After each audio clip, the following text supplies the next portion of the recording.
Good evening. Beware of the strange places in this world.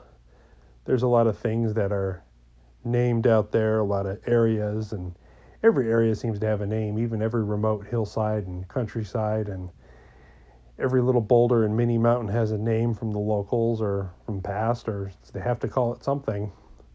And sometimes these names are very obviously pointing to what's going on with it, or sometimes it's a historical marker from something that happened, maybe even very recently, or sometimes going back to the natives and ancients, or some people don't even know where this name came from. So, we're going to talk about a few of these places. This is a subject that's always fascinated me doing traveling, especially across the U.S. We have a lot of strange places here, and sometimes you get to places that are named like Death Valley. Now, it's not called Death Valley because you're certain doom if you go there, especially in modern day, driving through on a car. Uh, but you got to remember back in the settler days and pioneer days and the days of the pioneers and the Indians, that they didn't go there. You didn't try to push your wagon train through there, especially any time of the year that it was hot, because there was no water around to speak of, very, very little vegetation for your cattle to eat. Any water, like here's another great example of what naming is exactly what it means: bad water basin.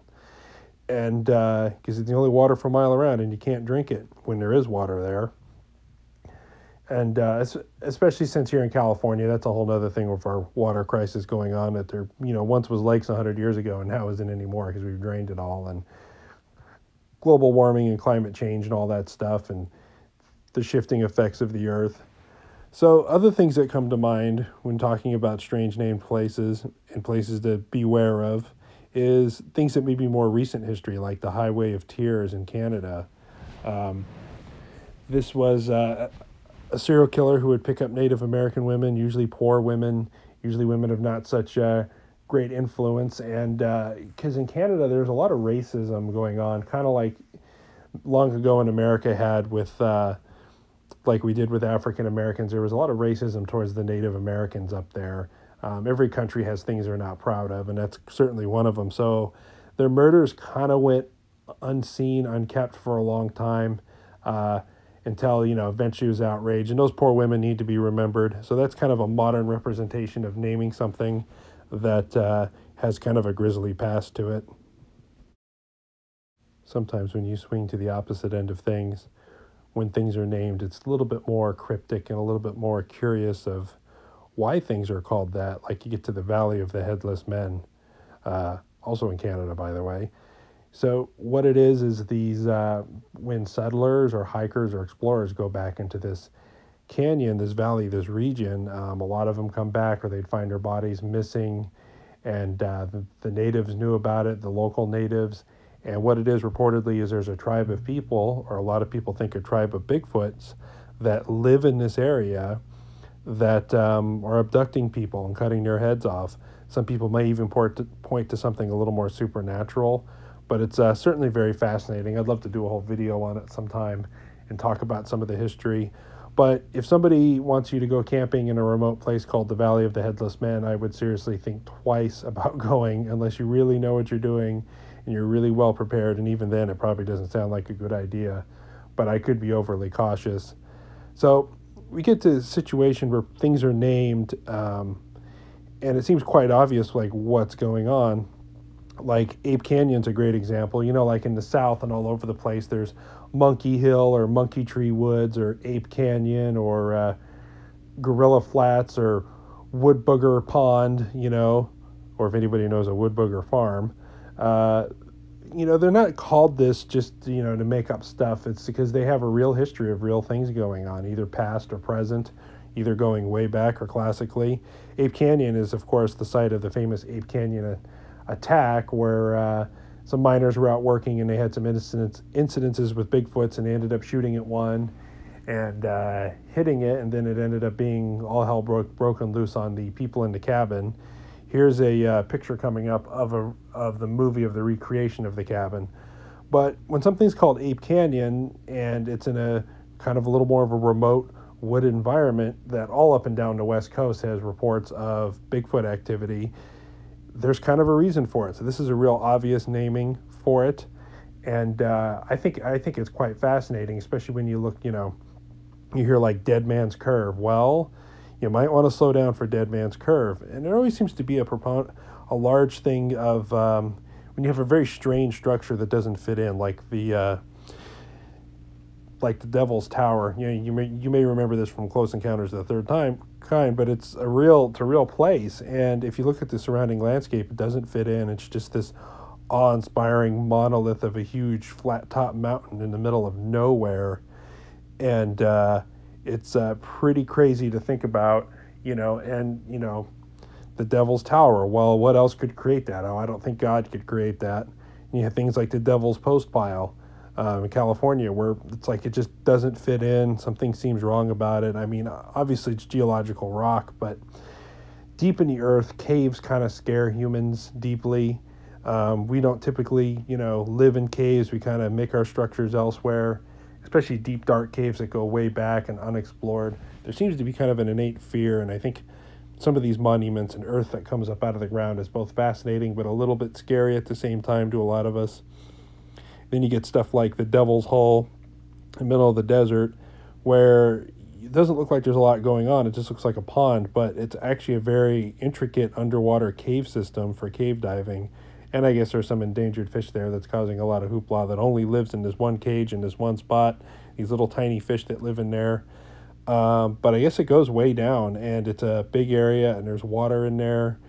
And, as funny as the Devil's Hole may kind of sound, it's one of those things where, I'm sure people in the past have fallen in there never to be heard from again, or tried to get water and maybe they were poisoned. And then there's other things that are a little more modern, like the extraterrestrial highway that kind of borders along Area 51.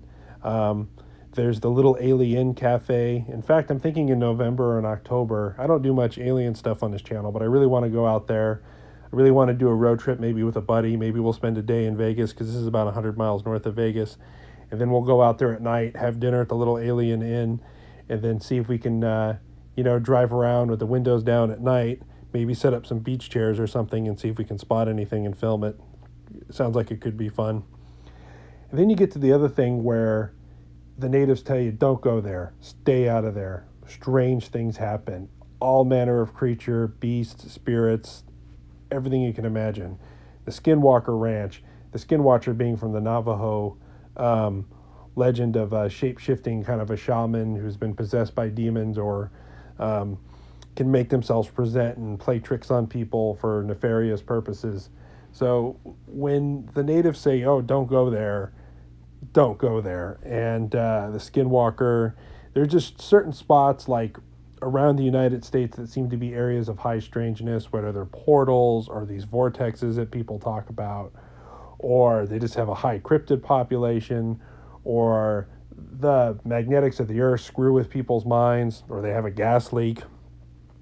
The other such thing that comes to mind, going all the way across the world, is that many of you have heard the Giant of Kandahar. I'll call it a legend at this point, because I've heard it debunked and undebunked, and I've heard stories, and I think it's fascinating, real or not, because it sounds entirely possible, because who knows what all those soldiers for the last 10 or 15 years in the War on Terror, going through Afghanistan, going through Iraq, and all these remote caves, what they found, and all these cave systems that have been unexplored and unmapped.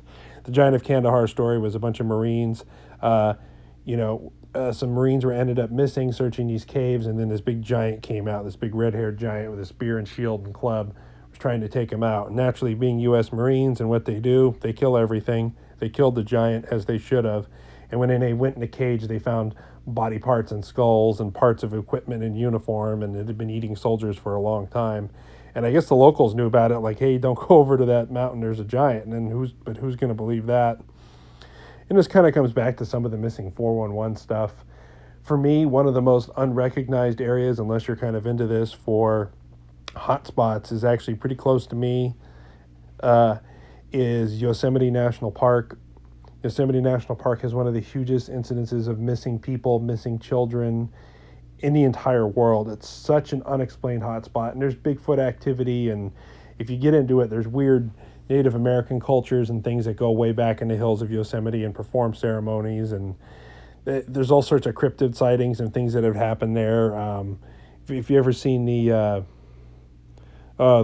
I forget what they're called, the night crawlers, the night walker type things, Bigfoot activity. It's all been spotted there. So to me, that's one of the most dangerous but also interesting spots in the United States. Quite beautiful, Yosemite National Park. It's on my list of strange, creepy places. So for me, the dark, creepy places of the world, places that have an ominous name with an ominous history, are always fascinating. So if you hear something, a name that sounds kind of out of place or something that doesn't seem right, check it out, research it. At the very least, it's probably going to be interesting.